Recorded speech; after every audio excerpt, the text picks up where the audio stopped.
Hola amigos y amigas, espero disfruten este delicioso podcast donde les vamos a traer dos interesantes obras, Sepultar tu nombre, Daniel Ángel, y El crimen del siglo, y Miguel Torres. Vamos a mostrar las diferencias en la construcción del contexto de los hechos del 9 de abril del 48, cuando se asesina a Jorge Eliezer Gaitán. En El crimen del siglo, Miguel Torres muestra un contexto de violencia política marcado por diferencias ideológicas en un escenario urbano de pobreza desarrollado en la ciudad de Bogotá. En la primera parte de esta obra se muestra un país gobernado por el Partido Conservador, siendo presidente Mariano Ospina Pérez, y se describe a Colombia antes de que maten a Gaitán. Las tasas de desempleo en ese momento eran altas, la mayoría de la población era pobre y muchas personas apoyaban a Gaitán porque no estaban de acuerdo con la forma en que se estaba gobernando en ese momento. Daniel Ángel, en Sepultar tu nombre, contrario al crimen del siglo, describe un contexto rural de pobreza, donde hay turbulencia social y política y una violencia generalizada más fiel con la realidad del conflicto armado interno, producto de convicciones ideológicas, y se muestra un drama humanitario donde no hay comida, no hay alimentos, hay desigualdad social.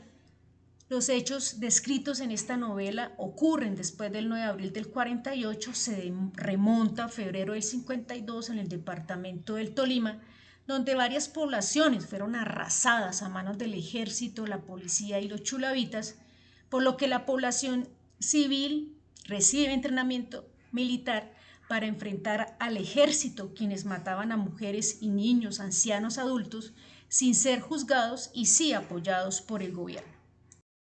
Personajes principales y diferencias en las formas que afrontan y reflexionan frente a la violencia. Tenemos a Juan Roa Sierra, asesino de Gaitán. El autor lo muestra como un personaje ambivalente frente a la figura política de Gaitán, ajeno a la violencia oficial y generalizada en el país. Su inconformismo radica en cómo aborda su situación de pobreza que lo lleva a tomar malas decisiones, producto de sus delirios de grandeza y en procura de cambiar su suerte. Jorge Eliezer Gaitán, líder político, quien denuncia públicamente la escalada de violencia producto de los atropellos del gobierno y encabezó múltiples manifestaciones, dentro de ellas la manifestación o marcha del silencio, donde se produce con total calma esta manifestación contra la forma en que se llevaba ese gobierno. María de Jesús Forera es ajena a la violencia por estar pendiente de su familia.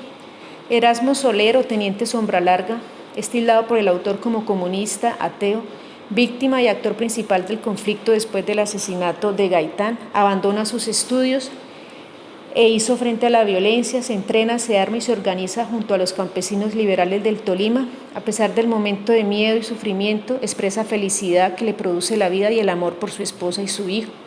En un momento relata el miedo que lo obliga a hacer cosas que nunca imaginó, como matar a un hombre que es igual que uno, un hombre al que uno ni siquiera odia. Uno lo mata solo porque está del bando contrario o tiene un uniforme diferente. Él agrega que la guerra no es razonable. Y Azucena, la esposa de Erasmo, una mujer pendiente de su hijo y su esposo, su participación en el conflicto se presenta por ser la esposa de un comandante, y esto, la raza a veces inmersa en él, finalmente es asesinada. De acuerdo a la novela El crimen del siglo y Sepultar tu nombre, estableceremos las diferencias en la narrativa acerca de cómo el 9 de abril de 1948 fue o no determinante para el desarrollo de la violencia. La narrativa en El crimen del siglo, si bien es cierto vislumbra hechos reales, producto muy seguramente de una investigación previa del autor, también incluye algunos que son productos de la ficción. Cuenta la historia de una persona adentrándose en su mente y la forma de cómo aborda situaciones de la vida cotidiana, y al parecer producto de sus delirios de grandeza los lleva a cometer el homicidio de Galán. El protagonista se doblega y se refugia en la ayuda de otros. Se centra en aspectos políticos y sociales del asesinato, así como en la figura de Gaitán y su impacto en la sociedad colombiana. Por otra parte, en la obra Sepultar tu nombre, el autor utiliza una descripción de los hechos más cruda, evidenciando la realidad y el sufrimiento padecido por quien sí está directamente inmerso en el conflicto. Cuenta la historia de un grupo en cabeza de un personaje principal, quien después de abandonar sus estudios se convierte en un comandante aguerrido y producto de las experiencias propias en la guerra va perdiendo su compasión por el bando contrario. El protagonista es resiliente y hace frente a las adversidades generadas por el conflicto. Evidencia más el odio, la sevicia y la falta de humanidad y compasión, describiendo tratos crueles, inhumanos y degradantes producto de la guerra. El escritor trata de justificar las acciones violentas de una parte en conflicto, investiga el impacto emocional y personal de la violencia en la vida de los personajes. Por último, les contaremos sobre las semejanzas en la narrativa acerca de cómo el 9 de abril de 1948 fue o no determinante para el desarrollo de la violencia en Colombia. En estas obras los autores describen y dejan entrever cómo los hechos narrados marcaron el comienzo de un periodo de violencia y de conflicto armado en nuestro país. Muestran cómo la violencia desencadenada por los hechos del 9 de abril afectó no solo a los personajes principales de las obras, sino a una sociedad en general, cambiando sus vidas de manera irreversible.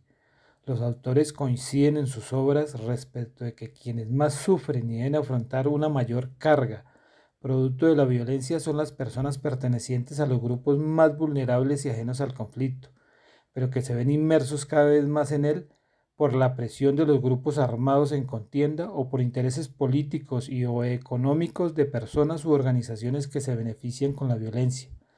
Las obras evidencian entre líneas que la violencia es el resultado del inconformismo de algunos por la desigualdad social y lo ocurrido el 9 de abril fue utilizado como un detonador para acrecentar los ánimos de las multitudes, generando más violencia, a lo cual se ha sumado la indiferencia y el olvido por parte del Estado de algunas regiones y grupos poblacionales que se ven cada vez más marginados, tal como lo resaltan los autores al mostrar como actores principales dos personajes que, si bien afrontan la violencia en escenarios y contextos diferentes, pertenecieron a las clases menos favorecidas de la sociedad colombiana. Es así que, a partir del 9 de abril, los ciclos de violencia se repiten de acuerdo con el gobierno, los intereses de turno, además por los rezagos de venganza y represalias que deja la misma violencia, tal como lo muestran las obras objeto de estudio.